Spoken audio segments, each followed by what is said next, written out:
I wanted to take the opportunity to make a video about something that's made me pretty frustrated lately. This is a video essay about the groomer narrative. The word groomer has lost all meaning because conservatives won't stop saying it to cartoons. It's basically just a buzzword for homophobes to signal how much they think about children. I don't think I've ever rolled my eyes at something before as hard as I just did at that last statement. Wanting to keep children from viewing explicit content makes you a child abuser? Did Hassan write this video? Because that sounds like a take he would have. Wait, Hassan can't write. But at the very least, this guy definitely scripted his video when he was high. Well, anyway, for the past few weeks, I've been going down the groomer denial rabbit hole because of this video that I made here. During this time, I've watched many people who rightfully say that child beauty pageants and child marriage are wrong, yet they'll completely deny the sexually explicit behavior that occurs at family-friendly drag shows. So when it comes to owning the cons on weird stuff like child marriage, though I haven't seen any mainstream conservatives support that, creators like this guy, Ethan, are all for it. But when someone points out, hey, they're hosting stripper dances at bars for kids with performers who go by names like Loosen the Behind, then it's, well, that doesn't happen, and you're a homophobe for talking about it. Children are generally not present at drag shows hosted in bars. Generally, kids should never go to drag shows and bars, especially bars with signs that say, it's not going to lick itself. This should not be a thing that happens. How do we even live in a world where this isn't something that everyone agrees on? Kitty Demure is a drag performer, and she joins me now. So, Kitty, you don't perform in front of children, do you? No, nor would I. If I was performing for an audience and I saw a child, I would walk out. Yeah, I don't see why that isn't a common take. I don't see why these guys aren't mortified when they see kids in the audience. This is just as bad as when idiot parents bring their 6-year-old children to concerts that clearly aren't child-friendly. So why do these drag queens keep foisting these performances on children? Well, a lot of the performers, I can only speak for the performers, a lot of them are just like low-level wage workers. If you notice, some of them aren't the most beautiful, the most talented. They're typically from a local club or dive bar. That's hilarious. He just said it was a skill issue. I mean, it makes sense, especially considering that there are things like a ton of women having no problem marketing adult content to kids on Twitch because they can't compete with more skilled e-girls on adult platforms. And of course, I have yet to see creators such as the main subject of this video, Ethan is Online, actually discuss the material that conservatives or Twitter accounts like Gays Against Groomers are mad about. This is despite the fact that Ethan actually does show clips like this during a whole compilation of his enemies discussing the issue, who are very clearly talking about inappropriate sexual environments that kids have been put in, or sexually explicit material in books like Genderqueer being available to minors in school libraries. It's not merely about children being exposed to gay people. But does he talk about any of this stuff? No, he just calls conservatives bigots who hate LGBT people with no actual evidence of that, and moves on. He does, however, give us a history lesson. It's 1977, the same year Star Wars first premieres in theaters. But 1977 is also the same year the Save Our Children Coalition was formed. Thanks to the efforts of Save Our Children, laws protecting gay people from discrimination and protecting their rights to housing and public services were stripped all over the country in the late 70s. This exact thing happened in Minnesota, and overnight, gay people were allowed to be rejected from job applications and housing applications just because they were gay. Yes, that all sucks. It was not very fun to be a gay person before like the year 2000. Interesting that he shows a clip of Joe Biden here, a man who has opposed gay rights for most of his political career. The Defense of Marriage Act, where we've all voted, not where I voted and others said, look, marriage is between a man and a woman and states must respect that. That was from 2006. I actually can't find any evidence that him or Obama supported gay marriage until their second term. They definitely didn't support it when they took office, and they only flipped in support of it when it was politically convenient. Very brave. But I'm not sure how Ethan's history lesson is relevant at all. Are gay people being denied housing in the current year? No? Then this point is irrelevant, and it's not what conservatives and non-woke people are talking about. No one is trying to stop gay people from buying a house in the current year. How about talking about what people actually have a problem with, which is children being exposed to sexualized content? No? Instead, he says this. In 2023, any fucking freak bozo, no matter who they are, can pop up on your YouTube screen and talk about how fucking trans people are bad and buy my t-shirt that says trans people are bad. And now we can start talking about really creepy shit about children now because we're talking about trans people. Conservatives just, they have children on their mind all the time. You can't blame them for wanting to talk about children every chance they get. God, this guy's insufferable. You know what he's like? He's like if the average viewer in Hassan's Twitch chat made a YouTube channel and it got a decent amount of subs. The typical Hassan strategy of deflecting and dodging the actual issues while calling your opponents stupid pedos is very present in Ethan's videos. But let's get to the part where he destroys the conservatives Ben Shapiro style. The groomer narrative is a weapon, and it's propagated by grifters and useful idiots from all over media. And while the groomer narrative may be powerful as a propaganda tool, it's not very sound. But yeah, sure, let's say that there is any sort of legitimacy behind the idea that gay people are grooming kids. Not that there's any fucking study to support that ever, but you know, if that's the narrative we're going with, we're gonna have to talk some facts and logic. So if you're a conservative watching, this is the part where you're gonna turn off the video. I know you guys aren't really huge on facts and logic, so... Alright, Ethan, I'm ready for it. Give me the facts and logic. Own those Daily Wire subscribers with your research skills. The source that I found on this is a UCLA Williams Institute study on demographics of people in sex offender registries all across the United States. So right from the top, basics. 80% of the people in this registry are straight. I think we're done. Got 'em, buddy. 80% of the people on the sex offender registry are straight. Overall, straight people commit more sex crimes than LGBT people. The cons got owned hard here. Thanks, Ethan, for your wit. We can all go home now. Or so you would think if you didn't actually read the study. Good God, why don't these people read the studies that they use? Well, outside of the fact that the whole reason he brought this study up is pure whataboutism, let me remind you that he's not actually responding to any of the points that conservatives and anti-woke people are making on this issue. But don't worry, Ethan, because I read the study for you. So we look at this table, and we can see that 80% of the people on the registry from the study are straight, and 20% of them are LGBT. Does anyone see an issue with those numbers? I feel like any person with more than 5 seconds of research experience would be able to point out that there isn't a 50-50 split between LGBT people and straight people in America. Gay people are a minority, and people like Ethan should know that because they never stop mentioning it. Current day estimates on the high end put LGBT people at 7% of America, which means that according to this study, LGBT people commit sex crimes at roughly 3 times the rate of straight people. Great job, Ethan. With friends like you helping out the LGBT crowd, who needs enemies? Now, his interpretation could have been a simple mistake, so let's say Ethan is not very good at math, which might make you question where he gets the audacity to quote research. But let's say he can't do math. Even if that's the case, in one of the paragraphs directly above the table that he read off of, it says, the proportion of LGBT people in our sample is almost 4 times that of a recent national estimate of LGBT identification among adults in the United States. To be clear, the percent identification at the time of the study was 5.6%. But they straight up give him the answer, and he still screws up. There is no evidence that queer people are grooming kids into becoming gay, or really are harming children at a disproportional rate at all. It's just not there. Yeah, there's no evidence of LGBT people harming children at a disproportional rate, except for the research that you just showed. I mean, I haven't seen a fumble this bad with research since I did the video on Noah Samsen, where he cited a bunch of studies that you could easily see were arguing against the points he was making if you just read more than one sentence outside of the abstract. And then he tried to cover that up in a follow-up video after I pointed out how bad at research he was. Noah Samsen, friend of the show, good buddy of mine. Yeah, he has a good mustache. Of course they're friends. Birds of a feather flock together.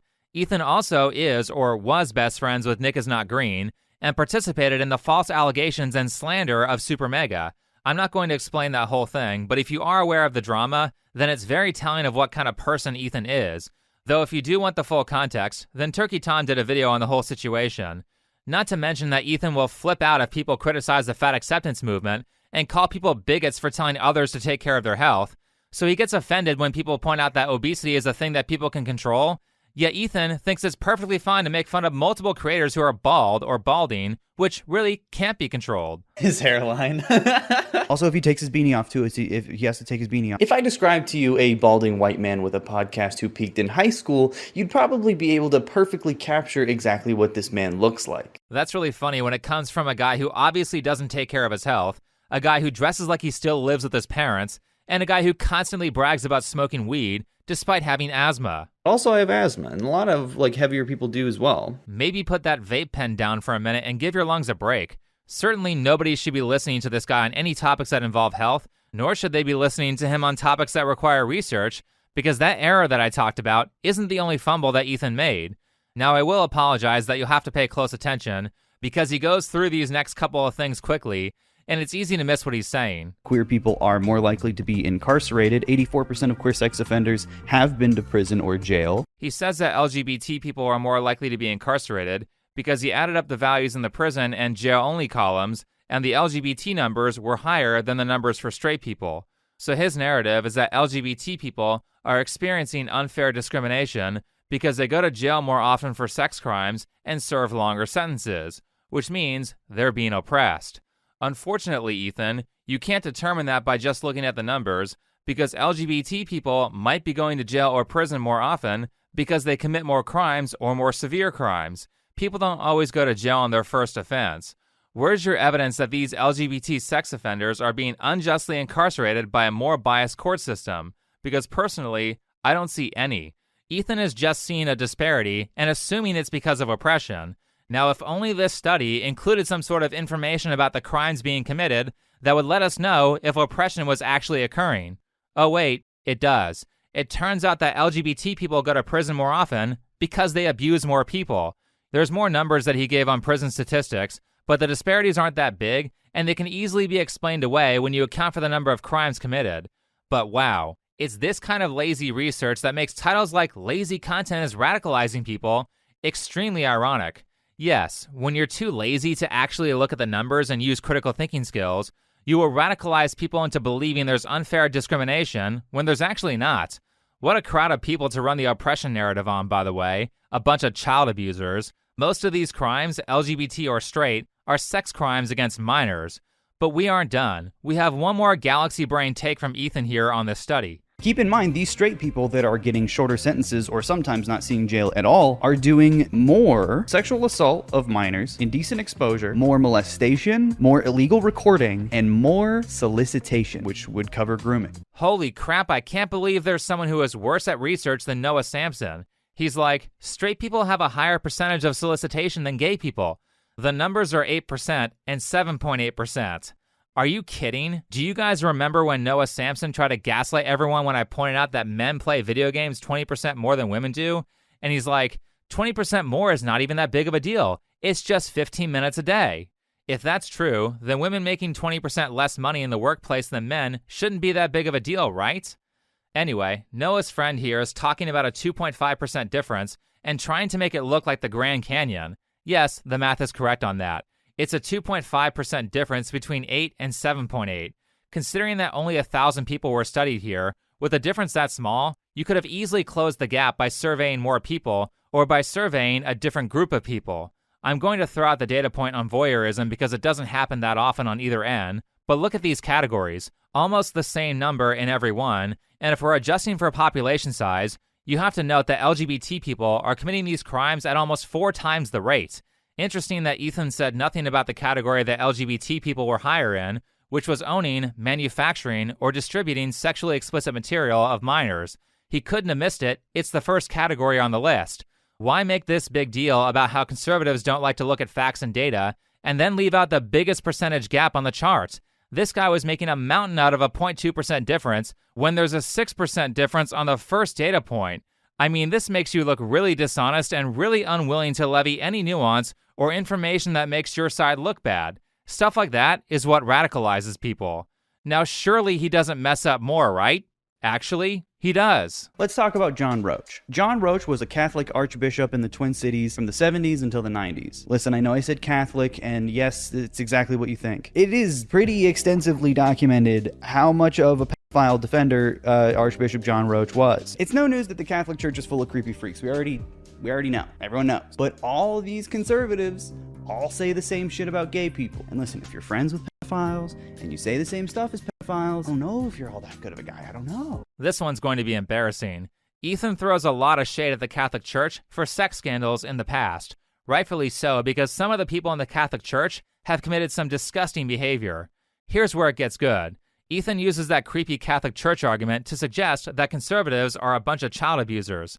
So I did some research and found that according to Pew data, half of all Catholics are Democrat.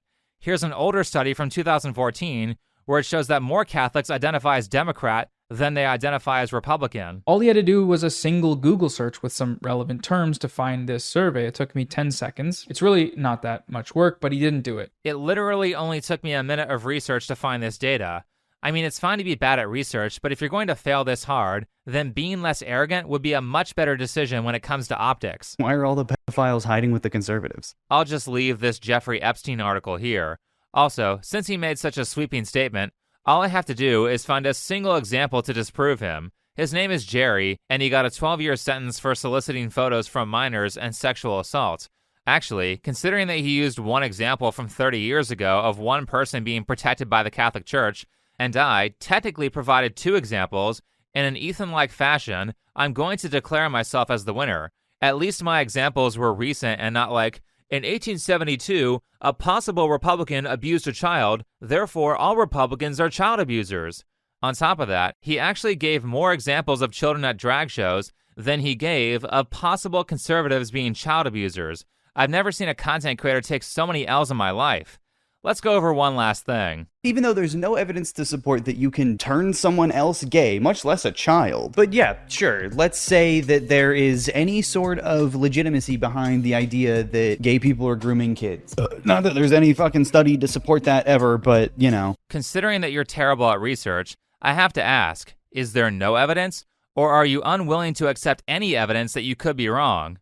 Obviously, this is not something that can be studied directly, because when you do research, you have an obligation to do no harm, which means a direct study would be immoral because it would be child abuse to try and change a child's orientation for science. So any evidence to prove that kids can be groomed in this way would have to be indirect. And when we talk about indirect evidence, there's actually a lot. Here's an NBC News article titled, "Percentage of LGBTQ adults has doubled over the past decade. If younger Americans continue to come out at increasing rates, the proportion of adults who identify as LGBTQ will exceed 10% in the near future. Currently, it's at 7%, which means 10 years ago, it was roughly 3.5%. This article was written in 2022, and if you were an adult from the years of 2012 to 2022 like I was, then you might have noticed that there was a heavy push towards marketing LGBT stuff towards kids. You had genderless parenting, inappropriate books in school libraries. You had the later seasons of Degrassi that made every main character LGBT. Ethan was a teenager at this time, so he probably doesn't know that there is a stark difference between the time when I was a teenager in the 2000s, when the mindset was, oh hey, there's a gay person, cool. Anyway, to the 2010s when the narrative was, we need to make sure that kids know that gay people exist every second of the day. So after a decade of that, what a surprise, there are more LGBT people. However, I'm sure one of these people will say, yeah, but that's just because everyone's more accepting now, so people feel more comfortable coming out.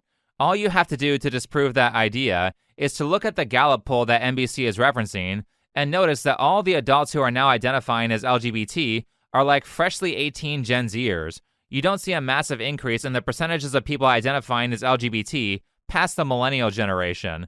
Most notably, Gallup said that the numbers went up from 5.6 to 7.1 during COVID between the years of 2020 and 2022, when every blue-haired teacher was ratting themselves out on TikTok, telling people how they were replacing the American flag with the pride flag, and indoctrinating elementary school kids with gender theory instead of teaching them useful stuff like math. Not to mention that Pew came out with a study saying that trans and non-binary identification is through the roof in young adults from 18 to 29. Wasn't this like only 0.4% of adults just a few years ago? How is it like 10 times that now in younger people? So there we have it. A leftist mainstream news outlet, Gallup, and Pew are all saying that LGBT numbers are skyrocketing right around the same time that there is constant promotion of it. What a coincidence. Here's the part that's more worrying and why I think that the groomer title is appropriate. While I do think the born this way narrative is true for the majority of the LGBT crowd, I also think that there is evidence that childhood trauma can change someone's sexual orientation. This is something that Dr. Drew says a lot. The clearest way I can sort of help you understand it is this, and this is an important concept for everyone to get in their head, is that when awful things happen in childhood, when things that terrorize us in childhood happen, physical abuse, sexual abuse are sort of the paradigms, abandonment, something about those experiences, and I'm going to use a biological sort of way of describing it, wires our brain in such a way as to, and this is going to sound kooky, but it's simply how humans work. Terror gets converted into attraction around the age of puberty. So we start getting attracted to people and circumstances that really reenact the traumas all over again. That being said, I found this 2001 study that says that gay men and lesbian women were significantly more likely to have experienced child sexual abuse. That's some evidence that something's going on here. However, that's just what the abstract says, so let's look further into the actual study. This study surveyed about 1,000 people in a California college classroom and at a Pride Parade booth. Here are all the questions they asked. They also gave criteria for what was considered abuse. The victim had to be 16 or under, with the perpetrator at least 5 years older. The perpetrator also had to be at least 16 years old. Honestly, I think that criteria is a little light because it largely removes child-on-child abuse, where a child who is usually a prior victim will do something like abuse a 10-year-old when they're 11. Personally, I would like to see a study on this topic with adults who were victimized under the age of 13, because trauma during pre-puberty is way more harmful than trauma post-puberty. Anyway, here's the chart that we're looking for. It shows the number of victims who identified as gay or lesbian after the abuse, and it's about 1/3 of the victims for each category. Also note that gay and lesbian identifying participants were far more likely to have been abused by a same-sex perpetrator. That's pretty decent evidence that you can change someone's orientation with trauma. It's not 100%, but it does happen. I think if you had more questioning, like the specific age of the first instance of abuse, and a definition of abuse that includes perpetrators who are under 16, you would see more participants saying that their orientation changed after the abuse. Moving on, let me ask, what do groomers do? Well, they expose kids to adult material. That act typically precedes getting physical. On that note, as far as I've found, this book Genderqueer has been reported to have been used in middle schools. I can't show it, but this book contains full-on explicit content. You cannot show this stuff to kids. Middle school in America is ages 11 to 13. This is not appropriate for an 11-year-old, and it's probably not really okay for a 13-year-old to see this, despite what kids commonly see on the internet these days. Also, more recently, there's this thing that happened here involving New York middle schools, which was weird as fuck. These people should be in jail. But young kids who get exposed to adult material pre-puberty often describe it as weird and a frightening experience. They describe it as traumatic. Speaking of kids who are younger than 11, and often a lot younger than 11, despite how much channels like Ethan's or Noah's will gaslight you about what goes on at pride parades, there are tons of adults doing stuff in public, in front of children, that is not okay. I've never been like a Pride Month guy. I mean, this is the first year I think I've ever remembered that it's happening. Yeah, man, like I don't even care. First of all, I don't believe anyone has forgotten what month Pride Month is, because in June, every major business has rainbows and shit everywhere. Nice lie. Second, if you really aren't an expert on this stuff and haven't been involved with Pride, who are you to suggest that weird stuff doesn't happen at Pride? Now, as a person who actually has been to a Pride Parade, well, as a person who stumbled upon a Pride Parade on accident while he was in Austin, Texas a year and a half ago for a different event, I will say that it was not child-friendly. Last but not least on the groomer front, people who run adult websites are actively trying to get straight people to watch LGBT content, and those sites want kids on them. I was just taking the same approach in that they're the biggest, they're everywhere, so they need to appeal to every single niche, and I think they've done a lot to explore kind of every mainstream thing. So what they need to do now is they need to try to push stuff that's less accepted. Like putting a trans male or a trans female in a scene, you wouldn't get that on a normal mainstream site. So test it out. See if you get a bigger audience with it. See if you can convert somebody, right? Do you think some like lonely, repressed 12-year-olds are going on trans angels and Yeah, learning? I think so. I mean, like, think about it. Let's say you're 12 years old. You're still figuring out your sexuality, maybe even your gender. Wouldn't it be helpful to see not a celebration, but just like maybe a normalization of something that you think is what you want, you know? Probably helps a lot. Yeah, I think it shapes sexual attitude. Like even if you find out that's not what you prefer. Yes, no, that's an amazing point. Because like, if let's say I was 12 and I saw like angels, I saw all these different sites, it would help me figure out what I do like and what I don't like. Because if you're exposed to nothing, you have no idea, and maybe you're more like pliable. The guy literally just admitted to child abuse and said it was a good thing. So even if you deny evidence that you can change a child's sexual orientation, there are certainly people out there who say they're trying.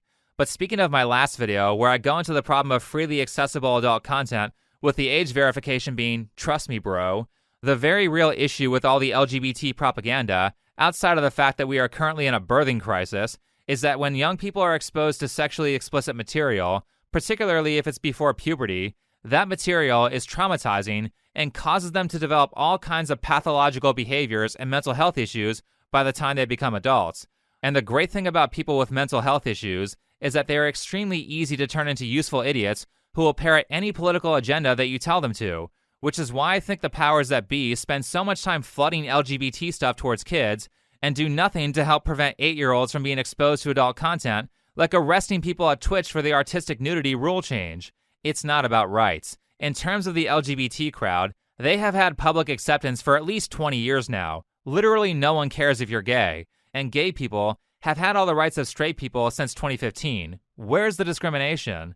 Now when they talk about LGBT rights, they talk about the right to give kids hormone replacement therapy. No queer people are coming for any kid. Most queer people I know don't even want anything to do with kids. They don't even want anything to do with kids. Oh wait, that doesn't happen. The amount of minors that transition in this country is minuscule. Oh wait, I guess it does happen, but it doesn't happen that much, so we shouldn't worry about it? I mean, there are plenty of things that happen to small amounts of people that we should worry about, like school shootings. The reason we don't let 12-year-olds make permanent, significant, life-altering decisions is because a lot of people like this person regret it when they turn 18. When you say, LGBT kids are going to be harmed if we let the conservatives get in the way, do you ever think about the kids who got mastectomies or took hormones, only to decide later after permanently damaging their body that they like their biological gender? What about those kids?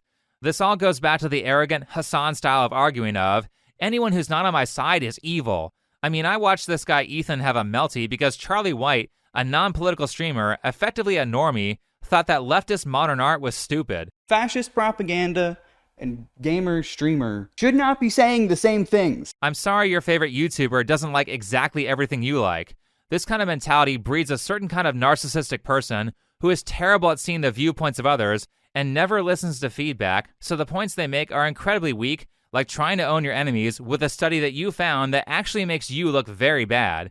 It's even worse when you realize that the biggest mistake that he made could have been avoided if he just read the 2 paragraphs that were directly above the table that he showed. The point being that arrogance, narcissism, and always believing that you're right is never a good way to find the truth, and only looking at things long enough for them to confirm your bias like Ethan does is a very lazy way of thinking. The truth requires you to say, maybe I'm wrong. Is this data right?